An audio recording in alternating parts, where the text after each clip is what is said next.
Nous sommes à l'hôtel parlementaire, c'est l'hôtel qui abrite donc, qui sert de quartier général de l'équipe du Sili national de Guinée. 20 minutes donc ont été accordées à la presse guinéenne fortement mobilisée pour poser toutes les questions, toutes les appréhensions, tous les doutes, toutes les inquiétudes. L'objectif du Sili national de Guinée est bien d'aller plus loin dans cette compétition, de prolonger son séjour ici même en Côte d'Ivoire. Mais pour Mohamed Bayo, il faut être assez modeste et très humble et prendre les matchs les uns après les autres. Elle est en partie due au coach qui nous motive beaucoup, qui a confiance en nous surtout, qui nous donne cette envie-là de bien travailler.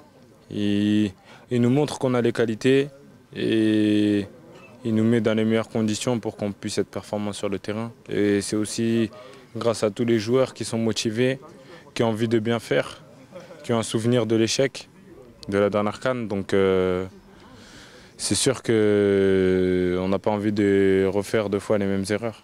Le défenseur central Julien Janvier a eu du mal, il s'est montré un tout petit peu évasif quant à l'identité de la personne avec laquelle il se sent beaucoup plus à l'aise dans le tandem, dans la charnière défensive.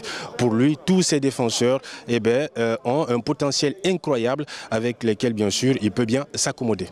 Il n'y a pas de tu te sens mieux avec qui ou quoi, c'est comment l'équipe peut performer, peu importe le duo qui joue, comment on va gagner des matchs ensemble. Pour moi, c'est ce qui compte le plus en fait, parce que l'objectif c'est de gagner des matchs. Peu importe avec qui tu joues, peu importe qui est sur le terrain, il faut gagner en fait tout simplement. Donc voilà, je me suis très bien entendu avec Mouktar. Et quand j'ai joué avec Seydou, ça s'est très bien passé aussi. L'open press aura duré donc 20 minutes. Bien sûr, l'objectif c'est de permettre au Sili national de Guinée de se prêter aux questions des journalistes.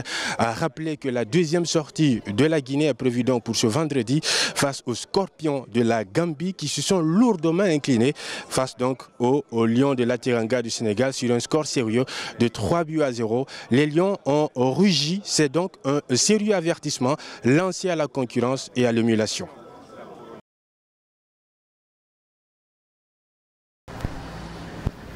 Après ce match nul hier contre le Cameroun, les deux équipes se sont neutralisées. N'eût été ce carton rouge pour beaucoup d'observateurs, l'équipe nationale allait plier ce match. Et donc, le coach Kaba Diawara reste toujours dans la même dynamique, on l'écoute. Non, on ne dort pas et justement on n'a pas intérêt à s'endormir parce qu'on risquerait de faire un cauchemar. On a encore 2 matchs et on a cette rencontre face à la Gambie qui nous a fait très mal, qui a laissé un goût d'inachevé pour tout le monde. Donc voilà, la motivation est toute trouvée. Si on veut aller au deuxième tour, si on veut être tranquille avant ce fameux derby face au Sénégal, il faut gagner. Donc on ne peut pas laisser du repos. On se lève, on va à l'entraînement. Bon, ceux qui ont joué, bien sûr, ils ont un programme un petit peu plus léger, mais les autres, on va s'entraîner, on va être à côté.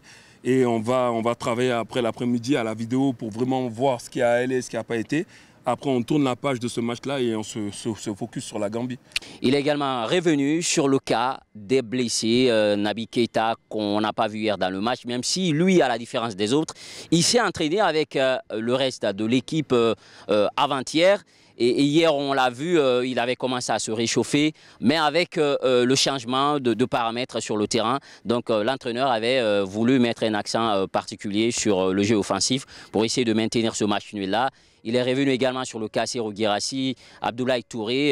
Est-ce qu'ils reviendront pour le prochain match? Le coach est resté évasif sur la question.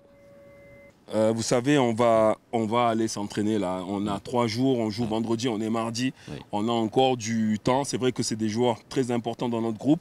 Mais les joueurs qu'on joue aussi ont très bien joué. Donc on va juger de l'état de fatigue aussi de ceux qui ont joué hier. Parce que jouer à 10, c'est pas facile. J'ai sondé un peu les gars, j'ai vu les têtes. Ils ont vraiment donné beaucoup. Donc on va faire attention à ceux qui reviennent. Et ceux qui ont joué hier, on va mixer ça.